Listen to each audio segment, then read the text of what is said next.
एक राजा थे, उनका नाम परीक्षित था और वो जंगल में गए थे। जंगल में उनको एक ऋषि मुनि मिले।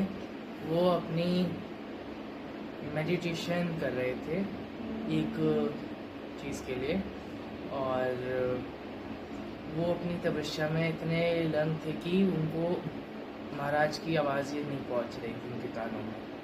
तो फिर राजा को एक मरा हुआ सांप मिला, तो वो मरा हुआ सांप लकड़ी से उठा के ऋषि मुनि के गले में डाल दिया। और बगल में ही उनका एक पुत्र था ऋषि मुनि का, उन्होंने देख लिया। वो आए पास, उन्होंने बोला कि ये क्या कर रहे हो, मैं तुम्हें श्राप देता हूँ, तुम 7 दिनों में मर जाओगे एक सांप काटने से। जहाँ ये बात सुनते हैं वो बड़े घबराते हुए अपने महल वापस जाते हैं और अपने लिए बहुत बड़ा सा एक सबसे ऊपर की तरफ के लिए एक कमरा बनाते हैं जहाँ पे एक सांप क्या कोई पहुँच ना सके उनके अलावा।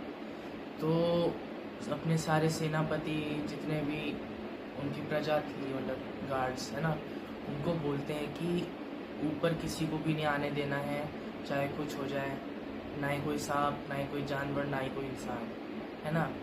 तो गार्ड्स मान गए, उन्होंने कहा कि ठीक है महाराज, ठीक है। तो कुछ ऋषि मुनि आते हैं उनकी दरबार, कहते हैं, गार्ड्स रोक लेते हैं उस टाइम, क्योंकि बोलते हैं कि आप अंदर नहीं जा सकते हो। वो बोलते हैं कि हमें राजा जी को प्रसाद देने हैं कुछ, ये किसी चीज़ का प्रसाद है, फल फ्रूट लाए थे बहुत सारे, है ना। तो गार्ड सोचते हैं कि फल फूल ही तो है। तो फिर वो जैसे ही ऊपर जाते हैं, उसमें एक आम का एक फल होता है, ठीक है। तो वो जैसे ही वहाँ महाराज के वहाँ पहुँचते हैं, महाराज देखता है, वो उनमें से कुछ फल को चुनता है, उनको काटने के लिए बोलता है। जैसे ही वो आम का फल कटता है, वो आम के फल में एकदम बहुत छोटा सा